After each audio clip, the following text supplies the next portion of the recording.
ఓం నమో వెంకటేశాయ. ఏడుకొండలవాడ వెంకటరమణ గోవింద గోవింద. శ్రీ శ్రీనివాస శ్రీ వెంకటేశ గోవింద గోవింద. కలియుగ ప్రత్యక్ష దైవం శ్రీనివాస పరబ్రహ్మ అనుగ్రహ విశేషంతో శ్రీమద్భాగవతంలో దశమస్కంధంలోని విశేషాలు యథాశక్తి తెలుసుకుంటూ ఉన్నాం. నారాయణం నమస్కృత్య నరం చైవ నరోత్తమం దేవీం సరస్వతీం వ్యాసం తతో జయముదీరయేత్. సుఖయోగీంద్రుల వారు పరీక్షిన్ మహారాజునకు శ్రీకృష్ణస్వామి దివ్య లీలా విశేషాలను వర్ణించి చెబుతూ ఉన్నారు.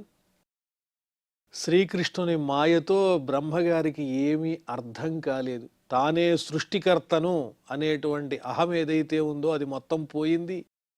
ఆ శ్రీకృష్ణుడంటే సాక్షాత్తు శ్రీ మహావిష్ణువు పరమాత్మయే అనేటువంటి జ్ఞానం కలిగింది. తత్రోద్వహత్ పశుపవంశ శిశుత్వనాట్యం బ్రహ్మాద్వయం పరం అనంతమగాధబోధం వత్సాన్ సఖీనివ పురా పరితో విచిన్వదేకం సపాణిక బళం పరమేష్ఠ్యచష్ట. ఎప్పుడైతే బ్రహ్మగారికి జ్ఞానోదయం కలిగిందో వెంటనే శ్రీకృష్ణస్వామి తన మాయ అనేటువంటి తెరను తొలగించారు. అంతలోనే అక్కడ శ్రీకృష్ణుడు ఒక్కడే ఉన్నాడు. సామాన్యుని వలె ఉన్నాడు. చేతిలో పెరుగన్నం ముద్ద కనిపిస్తోంది. ఎక్కడా దూడలన్నీ ఎక్కడికి వెళ్ళినాయి, నా తోటి గోపబాలకులు ఎక్కడా అని వాళ్ళ గురించి పిలుస్తూ అరుస్తూ ఆ బృందావన సమీపంలో సంచరించేటువంటి శ్రీకృష్ణస్వామి ఒక్కడుగా ఆ బ్రహ్మగారికి దర్శనమిచ్చాడు. దృష్ట్వా త్వరేణ నిజధోరణతోవతీర్య పృథ్వ్యాం వపుః కనకదండమివాభిపాత్య స్పృష్ట్వా చతుర్ముకుటకోటిభిరంఘ్రియుగ్మం నత్వా ముదశ్రుసుజలైః అకృతాభిషేకం. అప్పుడు బ్రహ్మగారికి అర్థమైంది, నేనే సృష్టికర్తను అనుకున్నాను.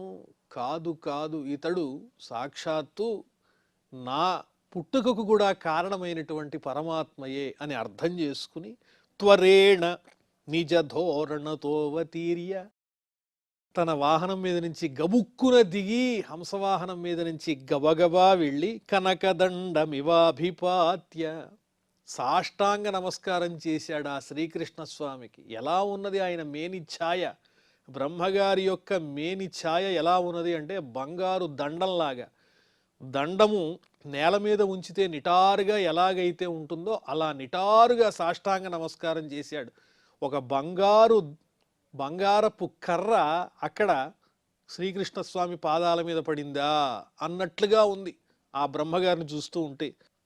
స్పృష్ట్వా చతుర్ముకుటకోటిభిరంఘ్రియుగ్మం స్పృష్ట్వా 4 శిరస్సులతో, బ్రహ్మగారు చతుర్ముఖుడు కదా, ఆ 4 ముఖాల మీద బంగారుమయమైనటువంటి కిరీటాలున్నాయి, వాటిల్లో మణులున్నాయి. ఆ కిరీటములతో ఆ శ్రీకృష్ణస్వామి పాదాలను భక్తిపూర్వకంగా స్పృశించి నత్వా ముదశ్రుసుజలైః అకృతాభిషేకం నమస్కరిస్తూ పెళ్ళుబుగుతున్నటువంటి ఆనంద బాష్పాలతో ఆ స్వామివారికి అభిషేకం చేశాడు బ్రహ్మగారు. ఎవరికైతే మాయ తొలగిపోయి సత్యం గోచరిస్తుందో వాళ్ళకి అపూర్వమైనటువంటి ఆనందం, తన్మయత్వం కలుగుతుంది. అదేవిధంగా ఒక రకమైనటువంటి జ్ఞానోదయం కలుగుతుంది. ఇప్పుడు బ్రహ్మగారికి ఆ జ్ఞానోదయం కలిగింది. వెంటనే ఆనంద బాష్పాలతో ఆ శ్రీకృష్ణ స్వామి పాదాలకు అభిషేకం చేశారు బ్రహ్మగారు. ఉత్థాయోత్థాయ కృష్ణస్య చిరస్య పాదయోః పతన్ ఆస్తే మహిత్వం ప్రాగ్దృష్టం స్మృత్వా స్మృత్వా పునః పునః. ప్రాగ్దృష్టం మహిత్వం, ఇంతకుముందు తాను చూచినటువంటి శ్రీకృష్ణస్వామి మహిమను పదే పదే తలుచుకుంటూ. ఏం చూచారు బ్రహ్మగారు? ఎక్కడ చూచినా ఆ దూడలు కానీ గోప బాలకులు కానీ అందరూ శ్రీ మహావిష్ణు స్వరూపాలతో చతుర్భుజులై శంఖచక్ర గద పద్మములను ధరించి అనేక మంది స్థావర జంగమాత్మకమైన విశ్వంలో ఉన్నటువంటి సమస్త పదార్థములతో ప్రాణులతో సేవింపబడుతూ కనిపించారు కదా. అబ్బో, ఇదంతా శ్రీ విష్ణుమాయ అని తెలుసుకున్నారు. అదంతా మాటి మాటికి తలుచుకుంటూ ఆశ్చర్యపోతూ ఉత్థాయోత్థాయ, పాదాల మీద పడుతూ లేస్తూ మళ్ళీ పాదాల మీద పడుతూ అనేక మారులు ఆ స్వామికి నమస్కారం చేస్తూ ఉత్థాయోత్థాయ కృష్ణస్య చిరస్య పాదయోః పతన్ ఆస్తే, అలాగే ఉండిపోయారు నిశ్చేష్టులై. బ్రహ్మగారంతటి వారు ఆ శ్రీకృష్ణస్వామి యొక్క మహిమను తలుచుకుంటూ ఆనందిస్తూ ఉన్నారు. శనైరథోత్థాయ విమృజ్యలోచనే ముకుందముద్వీక్ష్య వినమ్రకంధరః కృతాంజలి ప్రశ్రయవాన్ సమాహితః సవేపధుర్గద్గదయైలతేలయ. నెమ్మదిగా లేచి కళ్ళు తుడుచుకుని విమృజ్యలోచనే, ఆ కళ్ళ వెంట వస్తున్నటువంటి ఆనందాశ్రువుల్ని తుడుచుకుంటూ ముకుంద ముద్వీక్ష్య, నేల మీదే ఉండి తల ఎత్తి ఆ శ్రీకృష్ణ స్వామిని చూస్తూ వినమ్ర కంధర, తల దించుకుని వినయపూర్వకంగా కృతాంజలి, రెండు చేతులు జోడించి ప్రశ్రయవాన్, వినయము ప్రత్యక్షంగా కనిపిస్తూ ఉన్నది. సమాహిత, వేరెక్కడా మనసు పెట్టకుండా ఏకాగ్రతతో ఆ కృష్ణస్వామి పాదముల యందే మనస్సును ఉంచి సవేపధుర్గద్గదయా ఇలయ ఐలత, ఆ కంఠంలో గద్గదమైనటువంటి స్వరం వస్తూ ఉన్నది కంఠం నుంచి. అంటే ఆనందం అధికమైపోయి కృష్ణస్వామి యొక్క తత్వం తెలిసిన తర్వాత ఆ ఆనందాశ్రువులు గొంతుకు అడ్డుపడి మాట స్పష్టంగా రావట్లేదు. అటువంటి భక్తితో కూడిన గద్గదమైనటువంటి స్వరంతో కూడిన వాక్కులతో ఐలత ఆ శ్రీకృష్ణ స్వామిని బ్రహ్మగారు స్తోత్రం చేయటం ప్రారంభించారు. ఇక్కడితో మనం దశమ స్కంధంలో 13వ అధ్యాయాన్ని పరిపూర్ణం చేసుకున్నాం. ఇప్పుడు 14వ అధ్యాయంలో ప్రవేశిస్తున్నాం.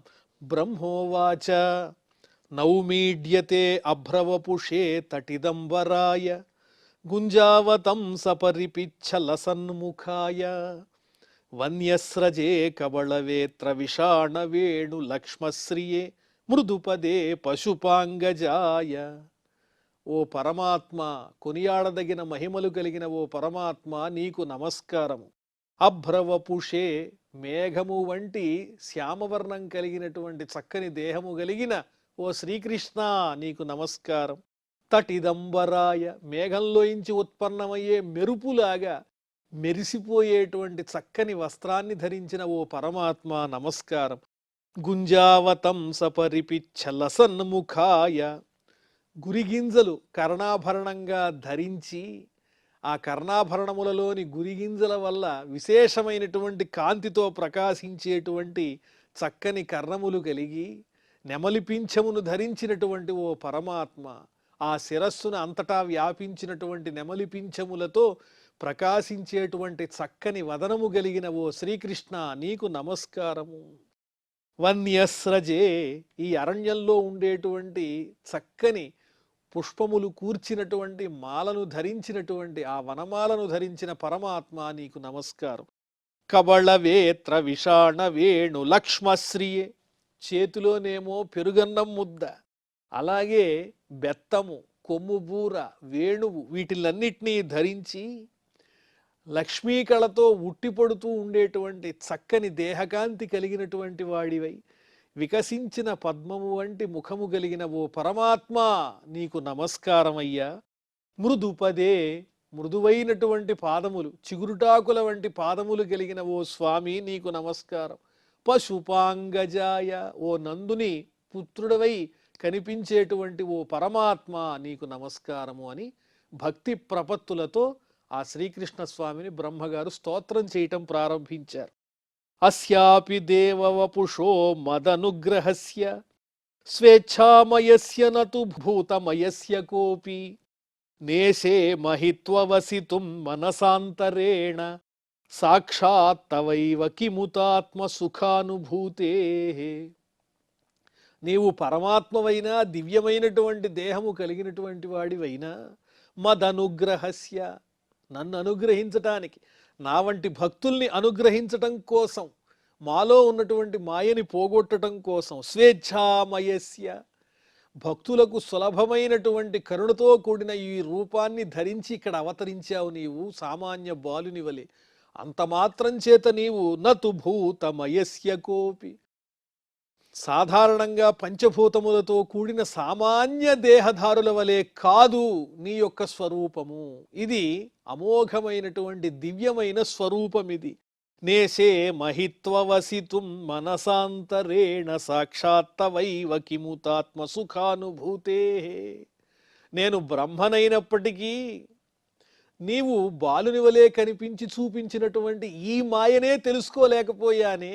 ఇక లోకమంతా వ్యాపించి జగత్తుని నిర్మించి సృష్టించి లయం చేసేటువంటి గుణాలన్నింటినీ అధీనంలో ఉంచుకున్నటువంటి ఆ పరమాత్మ స్వరూపుడవైన నీ మాయను నేనేం తెలుసుకోగలుగుతాను? అంత పెద్దవాడవైనటువంటి నీవు, మహిమాన్వితుడవైనటువంటి నీవు సాధారణమైన బాలుని వలె కనిపిస్తూ చేసినటువంటి ఇంత చిన్న మాయని కూడా నేను అర్థం చేసుకోలేని స్థితిలో ఉంటే ఇంకా పరమాత్మగా నీవు చేసేటువంటి లీలా విశేషాలు నేను ఏం తెలుసుకోగలను? నేనంతటి సమర్థుడను కాదు. సులభత్వేన ప్రకాశితస్యాపి అస్య వపుషః మహిమానం జ్ఞాతుం అహమపి నశేకే.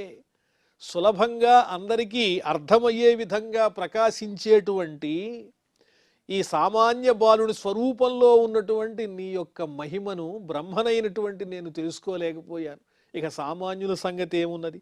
నన్ను మన్నించి భవజ్జనంబులకు ఆనందంబు నిండించు నీ తను రూపం బిదె నా మనంబున కచింత్యంబయ్యే. నీ ఉల్లసద్ఘన విశ్వాకృతి నెవ్వడోపు నెరుంగన్ కైవల్యమయ్యొప్పు ఆత్మ నివేద్యం బగు నీదు వైభవము చందం పెట్టిదో ఈశ్వరా. ఓ పరమాత్మ, ఈ సామాన్యమైన లీలలే నేను తెలుసుకోలేకపోయానంటే పరమాత్మవై నీవు నడిపించేటువంటి అనేక రకములైన లీలలను నేను ఏమాత్రం అర్థం చేసుకోగలను? జ్ఞానే ప్రయాసముదపాస్య నమంత ఏవ జీవంతి సన్ముఖరితాం భవదీయ వార్తాం స్థానే స్థితా శృతిగతాం తనువాంగ్మనోభిః ఏ ప్రాయశో అజితజితోప్యసి తైస్త్రిలోక్యాం. నాకు అసలు విషయం అర్థమైంది స్వామి. ఇన్నాళ్ళు నేను బ్రహ్మను, జ్ఞానిని, తత్వజ్ఞానం తెలిసిన వాణ్ణి అనుకున్నాను. నాకు ఎంతో శాస్త్రజ్ఞానం ఉన్నది, నాకన్నా గొప్పవారు లేరని కూడా నేను అనుకున్నాను. కానీ ఆ జ్ఞానమనే విషయమునందు ప్రయాసముదపాస్య, చేసేటువంటి కష్టాన్ని విడిచిపెట్టి ఆ జ్ఞానం మీద పెట్టేటువంటి శ్రద్ధను పక్కకి తోసేసి చక్కగా సన్ముఖరితాం భవదీయ వార్తాం, సజ్జనులైనటువంటి వాళ్ళు, నీ భక్తులు చెప్పేటువంటి దివ్యమైన నీ లీలలకు సంబంధించినటువంటి చక్కని గాథలను శ్రవణం చేస్తూ స్థానే స్థిత, ఉన్న చోటనే ఉంటూ, ఈ జ్ఞానార్జన కోసం అరణ్యానికో ఎక్కడికో వెళ్ళి కష్టపడాల్సిన అవసరం లేదు. ఆ జ్ఞానం కోసం ఆలోచించాల్సిన అవసరమే లేదు.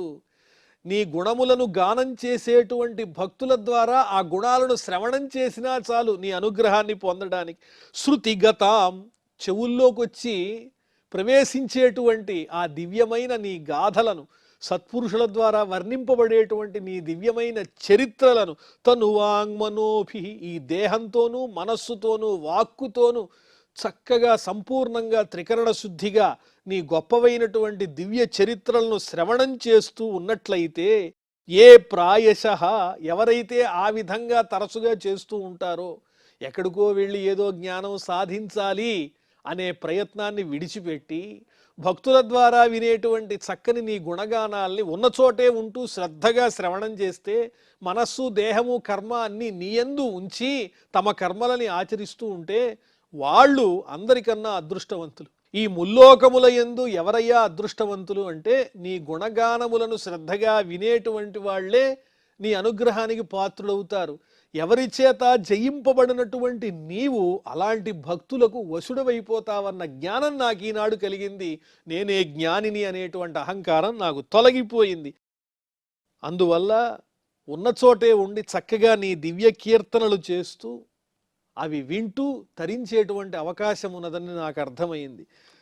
శ్రేయశ్రుతిం భక్తి ముదస్యతే విభో క్లిశ్యంతి ఏ కేవల బోధలబ్ధయే తేషామసౌ క్లేశల ఏవ శిష్యతే నాణ్యద్యథా స్థూల తుషావఘాతినాం. భక్తి మార్గం ఎంత గొప్పదో తెలియజేస్తున్నారు ఇక్కడ. శ్రేయస్సృతిం భక్తి ముదస్య, మోక్షమనేటువంటి చక్కని శ్రేయస్సునకు మార్గమైనటువంటి అమోఘమైనటువంటి భక్తి ముదస్య, భక్తి మార్గాన్ని విడిచిపెట్టి క్లిశ్యంతి ఏ కేవల బోధలబ్ధయే, జ్ఞానాన్ని పొందాలి అనేటువంటి ఉద్దేశ్యంతో భక్తిని విడిచిపెట్టి ప్రయత్నించేటువంటి వాళ్ళందరూ కూడా ఎన్నో కష్టాలు పడతారు తప్ప నీ అనుగ్రహాన్ని సముపార్జించలేరు. తేషామసౌ క్లేశల ఏ వశిష్యతే, కేవలం జ్ఞానం కోసం కష్టపడేటువంటి వాళ్ళు ఎవరైతే ఉంటారో, భక్తి మార్గాన్ని తిరస్కరిస్తారో, దూరంగా పెడతారో, వాళ్ళు నీ అనుగ్రహాన్ని పొందలేరు. వాళ్ళు చేసే కష్టం ఎలాంటిది అంటే వ్యర్థమైనదే. ఎలాగా అని ఉపమానం చెబుతున్నారు. నాణ్యద్యథా స్థూల తుషావఘాతినాం. బియ్యంతో కూడినటువంటి ధాన్యాన్ని దంచినట్లయితే అందులో నుంచి బియ్యపు గింజలు వస్తాయి, అది ప్రయోజనవంతమైన పని. అలా కాకుండా ఊకని దంచితే అందులో నుంచి ఏమీ రాదు. అటువంటి ప్రయాస కూడా వ్యర్థమే అవుతుంది. అందువల్ల భక్తితో కూడినటువంటి మార్గంతోనే పరమాత్మను పొందవచ్చు. భక్తిం వినా జ్ఞానం నసిద్ధ్యేత్. భక్తి లేకుండా జ్ఞానం అనేది సిద్ధించదు. యథా అల్ప ప్రమాణం ధాన్యం పరిత్యజ్య అంతఃకరణ ధాన్యహీనాన్ స్థూలాన్ ధాన్యాభాసాన్ తుషానేవ అవఘ్నంతి తేషాం నకించిత్ ఫలం. ఏవం భక్తిం తుచ్చీకృత్య ఏ కేవలబోధాయ ప్రయతంతే తేషామపి ఏవమేవ. ఊకని దంచినట్లయితే దానివల్ల ప్రయోజనం ఏమున్నది? అది నిస్సారము, అందులో నుంచి ఏ విధమైనటువంటి ఫలితము రాదు. అదే గనక బియ్యపు గింజ లోపల ఉన్నటువంటి ధాన్యాన్ని దంచితే అందులో నుంచి బియ్యం వస్తుంది. కాబట్టి ఏది సారవంతమైనది అంటే భక్తి మార్గమే సారవంతమైనది. జ్ఞానం కోసం ఎక్కడికో పరిగెత్తాల్సినటువంటి అవసరం లేదని చెబుతున్నారు. పురేహ భూమన్ బహవోపి యోగినః త్వదర్పితేహ నిజ కర్మలబ్ధయ విబుధ్య భక్త్యైవ కథోపనీతయ ప్రపేది రేంజో అచ్యుత తే గతిం పరాం. పూర్వం ఎంతో మంది యోగులు ఇదే విధంగా భక్తి మార్గాన్ని అనుసరించి భూమన్, ఓ మహాత్ముడా, ఓ అనంత, నీకు నమస్కారం అయ్యా. పూర్వం ఎంతో మంది బహవోపి యోగిన, చాలామంది యోగులు కూడా ఈ భక్తి మార్గం ద్వారానే నిన్ను చేరుకున్నారనడానికి ఎన్నో నిదర్శనాలు ఉన్నాయి. త్వదర్పితేహాహ నిజ కర్మలబ్ధయ, నీయందే అర్పించబడినటువంటి సకలమైనటువంటి కోర్కెలు కర్మలు కలిగినటువంటి వారై ఏది చేసినా భగవదర్పణం అనేటువంటి బుద్ధితో చేసి, కోరికలే లేకుండా అంతా పరమాత్మయే, ఆయనే నాకు ప్రధానంగా కావాలి అనేటువంటి కోరికతో ఎవరైతే అన్నిటినీ విడిచి నిన్ను ఆశ్రయించారో వాళ్ళందరూ నిజ కర్మలబ్ధయా భక్త్యా విబుధ్య, అనేక జన్మల నుంచి ఆర్జించుకున్నటువంటి చక్కని పుణ్యవశం చేత ప్రాప్తించినటువంటి భక్తితో నీ గురించి తెలుసుకున్నటువంటి వాళ్ళై కథోపనీతయ, చక్కగా నీకు సంబంధించినటువంటి చక్కని కథల ద్వారా విశేషాల ద్వారా ఆనందాన్ని అనుభవించి అన్నింటినీ విడిచి తేలికగా నీ స్థానాన్ని చేరుకున్నారు, ఉత్తమమైన మార్గాన్ని సాధించుకున్నారు. తథాపి భూమన్ మహిమా గుణస్యతే విబోద్ధుమర్హత్యమలాంతరాత్మభిః అవిక్రియాత్ స్వానుభవాదరూపతో అనన్యబోధ్యాత్మతయా నచాన్యథా. ఓ పరమాత్మ, నీవు వికారరహితుడవై ఉన్నావు. ఎవరైతే అమలమైనటువంటి బుద్ధి కలిగినటువంటి వాళ్ళు ఉంటారో వాళ్ళు మాత్రమే నిన్ను అర్థం చేసుకోగలుగుతారు. ఎందువల్లంటే నీ రూపం ఇలా ఉంటుంది అని చెప్పటానికి లేదు కదా. ఆ స్వామి యొక్క దివ్యమైనటువంటి తత్వాన్ని మనస్సులోనే భావన చేసి తెలుసుకోవాలి. నిర్గుణ స్వరూపుడు, అలాగే క్రియారహితమైనటువంటి చక్కని స్వరూపం కలిగినటువంటి వాడు, స్వానుభవంతోనే తెలుసుకోదగినటువంటి దివ్య స్వరూపం కలిగినటువంటి వాడు, అన్ని జీవరాశులలోనూ అంతర్యామిగా ఉన్నటువంటి వాడు, ఇంద్రియాలకు అందేటువంటి తత్వం కాదా స్వామిది, ఎవరి చేత తెలుసుకోవటానికి వీలు లేనటువంటిది, ప్రకృతికి అతీతమైనటువంటిది. అది ఇంద్రియములను నిగ్రహించి ఎవరికి వారే తమలో తమ అనుభవంతో తెలుసుకోవాలి. అలా తెలుసుకోగలిగినటువంటి సమర్థులు ఎవరు అంటే విబోద్ధుమర్హతి అమలా అంతరాత్మభి. అటువంటి నీ మహిమ, గొప్పదైనటువంటి నీ మహిమ ఎవరి చేత తెలుసుకోబడుతుంది అంటే అమలా అంతరాత్మభి, స్వచ్ఛమైనటువంటి అంతరాత్మ కలిగినటువంటి వాళ్ళు ఎవరైతే ఉంటారో వాళ్ళు మాత్రమే అన్నిటి యందు అంతర్యామిగా ఉన్నటువంటి నీ దివ్యమైనటువంటి తత్వాన్ని వికారరహితుడవైనటువంటి క్రియారహితుడవైనటువంటి నిర్గుణ పరబ్రహ్మ స్వరూపుడవైనటువంటి నీ గురించి సంపూర్ణంగా తెలుసుకోగలుగుతారు తప్ప అది సామాన్యులకు సాధ్యమయ్యే పని కాదయ్యా. గుణాత్మనస్తేపి గుణాన్ విమాతుం హితావతీర్ణస్య క ఈశిరేస్య కాలేన యైర్వా విమితాస్సు కల్పైః భూపాంసవఃఖే మిహికాద్యుభాసః. గుణాత్మనః అపి, సమస్తమైనటువంటి గుణములకు అధిష్టాతవు నీవే, వాటన్నింటినీ చక్కగా నిలబెట్టేటువంటి వాడవు నీవే. మరి ఎందుకని ఇలా ఉద్భవిస్తూ ఉన్నావు నీవు మానవ రూపంలో అంటే అస్య హితావతీర్ణస్య, ఈ జగత్తు యొక్క హితం కోసమే నీవు అవతరిస్తున్నావు. మా మీదున్నటువంటి కరుణతో మమ్మల్ని ఉద్ధరించటం కోసమే సమస్త గుణములకు ఆధారభూతుడమైనటువంటి నీవు సామాన్యుని వలె ఈ రూపాలు అవతారాలు ధరిస్తూ ఉన్నావు మా శ్రేయస్సు కోసమే. అటువంటి నీ గుణములను తెలుసుకోగలిగిన వాళ్ళు ఎవరున్నారు? తే గుణాన్ విమాతుం కే ఈసిరే. అలాంటి నీ అద్భుతమైన కళ్యాణ గుణములను గణించటానికి తెలుసుకోవటానికి ఎవరు సమర్థులై ఉన్నారు? లెక్కించటానికి ఎవరూ సరిపోరు. ఎవరైతే ఈ భూమి మీద ఉన్నటువంటి రేణువులన్నింటినీ కూడా లెక్కించడానికి సమర్థులవుతారో, ఎంతో కాలం కష్టపడి దివ్యశక్తులన్నీ సాధించి ఆ భూమి మీద ఉన్నటువంటి రేణువులన్నింటినీ తమ మహిమతో లెక్కించగలిగినటువంటి వాళ్ళు కూడా నీ గుణాలను లెక్క పెట్టలేరు. అదేవిధంగా ఎవరైతే ఆకాశంలో నిండి ఉన్నటువంటి మంచు కణములను తమ మహిమతో లెక్క పెట్టగలుగుతారో, కొలవగలుగుతారో వాళ్ళు కూడా నీ కళ్యాణ గుణములను లెక్కించలేరు.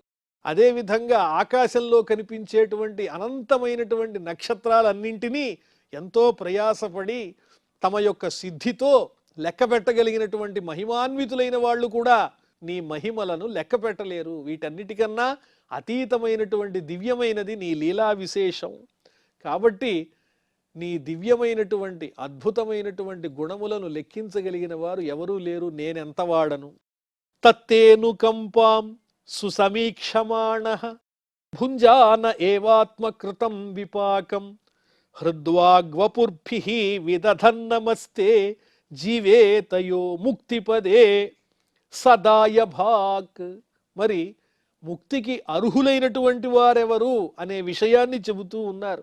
అనుకంపాం సుసమీక్షమాణ, నీ దయ కోసం ఎదురు చూస్తూ ఎల్లప్పుడూ నిరీక్షిస్తూ ఆ స్వామి కరుణా కటాక్ష వీక్షణం నా మీద ఎప్పుడు ప్రసరిస్తుందో కదా అని ఎల్లప్పుడూ ఎదురు చూస్తూ భక్తి మార్గంతో ఆత్మకృతం విపాకం భుంజాన ఏవ, ప్రారబ్ధవశం వల్ల తనకు లభించినటువంటి కర్మలను సంగం లేకుండా అనుభవిస్తూనే భుంజాన ఏవ ఆత్మకృతం విపాకం, తాను చేసినటువంటి కర్మలకు సంబంధించినటువంటి ఫలితాన్ని ఏమాత్రము వాటితో సంగం లేకుండా అనుభవిస్తూ హృద్వాగ్వపుర్భిః విదధన్నమస్తే, మనస్సుతోనూ వాక్కుతోనూ కర్మలతోనూ నీయందే ఏకాగ్రతతో కూడినటువంటి చక్కని మనస్సుని నింపి ఎవరైతే నిన్ను కొలుస్తూ ఉంటారో జీవేతయో ముక్తిపదే, అలా నివసించేవాడు ఎవరైతే ఉంటారో వాళ్ళు మాత్రమే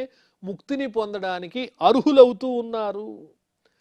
తమకు ప్రారబ్ధవశం వల్ల కర్మల వల్ల వచ్చినటువంటి ఫలితాన్ని అనుభవిస్తూనే మనస్సుని మాత్రం నీ యందు ఉంచి ఇతరమైన ఆలోచనలనేవి లేకుండా ఎప్పుడు పరమాత్మకు నా యందు అనుగ్రహం కలుగుతుందో కదా అని ఎదురు చూస్తూ నిరంతరము నిన్నే స్మరించేటువంటి వాళ్ళు ఎవరైతే ఉంటారో వాళ్ళు మాత్రమే మోక్ష మార్గానికి అర్హులవుతున్నారు అని ఆ పరమాత్మ యొక్క దివ్యమైన తత్వాన్ని గురించి బ్రహ్మగారు చక్కగా స్తోత్రం చేస్తూ ఉన్నారు. మరి ఆ విశేషాలు మనం మళ్ళీ తెలుసుకుందాం. ప్రస్తుతం క్షమా ప్రార్థనాదులతో ఈ కార్యక్రమాన్ని పరిసమాప్తం చేసుకుందాం. అథ క్షమా ప్రార్థన. యదక్షరపదభ్రష్టం మాత్రాహీనంచ యద్భవేత్ తత్సర్వం క్షమ్యతాం దేవ నారాయణ నమోస్తుతే. శ్రియఃకాంతాయ కళ్యాణ నిధయే నిధయేర్థినాం శ్రీవేంకట నివాసాయ శ్రీనివాసాయ మంగళం.